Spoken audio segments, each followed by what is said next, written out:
all they had to do was just stand next to me and say, you know what, I'm here, you're going to be okay. That's all they had to do. So Sharon and Jenny, welcome. Welcome to PIEF Studio and PIEF Conference 2025. Regulars at the conference. Love seeing you here. Now, I got really good feedback from your session this morning. Oh, thank you. So tell us a bit about it. Can we start with you? Oh, So Sharon, can we start with, Yeah, Sharon, absolutely. it's the empathy piece. okay. Well, yeah. So from meeting Jen a couple of years ago at PIEF, Jen had a workplace injury, psychological injury, Yes. and what we were really passionate about is telling it from a lens of a good news story, a good outcome, Yes. how someone can actually go from having a really significant injury, being very psychologically unwell, but recovering and returning to work, and also the importance of an empathetic approach. We all talk about it, Oh, I so totally do. but what does it actually mean? Like, what are Exactly. some tangible, kind of practical ways that's what we really wanted to pull out, from the lens of Jen's experience. And then we actually had Darren Brandis, who's our Executive General Manager at People Sense, who's a registered psychologist, then also provide that lens of clinically what was happening and why it was happening, and also why empathy was important as well. Yeah. This word, empathy, and Yeah. as it's bandied around a lot. Yes. Yes. So what is it? I love this question. Yeah. you go. Right? Yes. What is it? And how do I get it? Well, I'm glad you asked that question. I start with, I have a lifelong mental illness and excellent mental health at the same time. Yes. And I want people to understand that. And I also want them to know that during my claim, so this is before we start on empathy, during my claim, many psychiatrists said, yes, Jennifer has a lifelong mental illness, but it has no impact on her ability to perform her job. So mental illness is, just put that back there. Yes, put it where it belongs. Yep. So empathy, the start of empathy is, I'm going to start with communication. So when I was injured, so there was an incident, and in a split second, I could hardly breathe. I couldn't hear properly. I was really dizzy, and I'd actually extracted a hidden memory from my childhood, which was a traumatic memory. And a memory, I say memory, but I have no recollection of the event. My childhood was traumatic, and so lots of them, I only have a couple of memories from my childhood.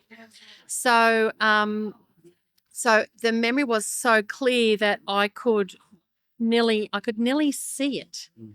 And it was my mother strangling my brother. That sent me into just complete, I was terrified. I couldn't speak. I looked around, and none of my colleagues helped me. So I was also alone. too, those physical manifestations of what's going on Yes. inside you could have been misinterpreted as a stroke. Yes. Yes, but it wasn't. No.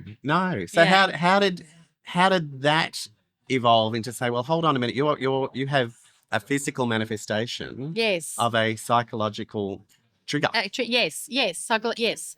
Still, nothing came. Yeah. It was absolute disconnect. I mean, really, when I think about it, I think if I was a perfect stranger in that situation, would that have made a difference, and would they have reached out? Like, I actually got along with my colleagues, but all they had to do was just stand next to me and say, you know what, I'm here, you're going to be okay. That's all they had to do. But they didn't have the capacity, they couldn't find the words. That's empathy. Now, That's Meeting someone with where they're at. Yes. Yeah. So looking back, and hindsight's a wonderful thing, but looking back, do you think now that step for them was a huge one? Absolutely. Yeah. They didn't have any idea. Yeah. I suppose, well, they had to have encountered it before because it's so common, but yeah, they didn't have any idea. Wow. The empathy came with Allianz and Altius. So Right, when I okay. was being treated and returned to work, that's when the empathy came. So it was in the way that they communicated. So the case manager, she, in her written information, I have a sheet that I showed at the talk, and in a large font at the top, it says work plan number 6. And then we had work plan number 7. Just that number. I couldn't read the rest of the document. No. When my husband said, "Can you hand me the milk for the tea?" I'm like, I heard those words, but I actually don't know what you mean. Yeah. And that was 9 months. Yeah. So having that great big font and seeing the number 6 and then the number 7 showed me that things were progressing. And the other thing was, in that written document, there was a table that had week 5, week 6, week 7, this is what we're up to. Instead of just writing from week 5 to week 7, we're going to work 3 days a week, they actually drew a table. They had each week, and I could go, oh, I'm there and we're going to go to there, because I couldn't read it. I couldn't understand it. And if someone tried to explain that to me at the time, it just would have been train noise. Yeah, exactly. It didn't actually break up into words. In my experience, limited as it is, empathy's a hard quality to find. Why? If you agree with me. Because I think health professionals go into telling mode and they go into we know what you need rather than really listening. People think they're good listeners, but often they're not. And they want to go into the doing and the solution mode, and that they want to do, you know. So I think empathy is about meeting someone with where they're at. Yes. With a genuine compassion and a genuine respect of what it is that that person is saying to you, and taking the time to actually hear it. So apart from listening, what are the core ingredients of building an empathic personality? I think it's the words that you use. Yes, okay. It's the words that you use. Help me understand. Yes. Is one that is a phrase that I think is really helpful at the beginning of a statement. Help me understand where you're at. Yeah. Help me understand where I went wrong. I've got a sense that I've offended you with what I just said. Yes. Help me understand where I went wrong. Yeah, so love I it. think help me understand is Yes. it's A like real a step phrase. forward. It's a real step forward. Yeah, It's gentle, isn't it? Yes. It's not accusatory. It's just gentle. Yeah. And it's also positioning me as somebody who recognizes I don't understand. Yes. Because my life experience could be very different. Yes. Right? Yes. Yeah. Surely if I've had a similar life experience, I might be closer to understanding. Yes. I've never had the same experience. Yes. So I'll never fully understand. No. So it positions me, but it empowers you, doesn't it? Yes. Yeah. Because you're in instructor mode then. Yes. Not in Yes. victim mode. Yeah. And that's one of the core differences between sort of an empathetic approach and a sympathetic approach. You know, sympathy is feeling sorry for someone, which is disempowering. Yes. Whereas an empathetic approach is giving that power with that person, or saying to them, I'm here with you. Yes. I stand beside you. Yes. And I support you. But I'm also giving you some ownership and some say in this in a way. Yeah. Now, Jenny, It's lovely. having gone through the some of the positives and the less positive experiences of empathy provision, Yes. or lack thereof. Yes.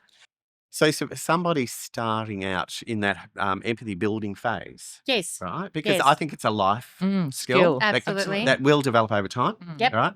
What's your advice to them? I would like to tell the world Yes. Love it. that there's a little bit of information that we need to get about our brains. So I'd like to tell the world that emotions are subconscious and automatic. So if I frighten you and your heart starts racing and you go, "Ooh," then that's an automatic reaction. Yes. And the person doesn't bring that on. Now, what happens when that automatic reaction happens is that there's a little part in your brain that goes, I'm gonna die. Yeah. And it's the fight and flight response. That's right. Yeah. So at that time, blood stops to your thinking part. So I don't even want you to think about the thinking part. I just want you to remember that the limbic system or the emotional part of your brain has gone off and you are no longer capable of thinking. And you are probably going and they're really frightened. So fear makes people breathe faster. Empathy is not, oh, I wonder what's wrong with them. Oh, I think I'm not going to diagnose. I'm not going to fix. All I want them to concentrate on is calming the person down. So nobody calms down by going, you just need to relax, for God's just breathe. Quite the opposite, yeah. No one does. So all you want to do is you want them to relax, and you relax best by breathing. So I wouldn't even, I would just stand next to the person. I would say, would you like to walk with me? Yes. Would you like to walk with me? I think it's very... Walk with them. Yes. And then after a little while, when you've walked for a while and they're actually noticing that there's stuff around, then say, let's breathe. Let's breathe. Love it. And once you do that, that's empathy. Once you do that and do it in a way that they need, then the thinking part will come back and they'll actually be able to work out the situation. Probably they'll be able to work it out themselves. That's empathy.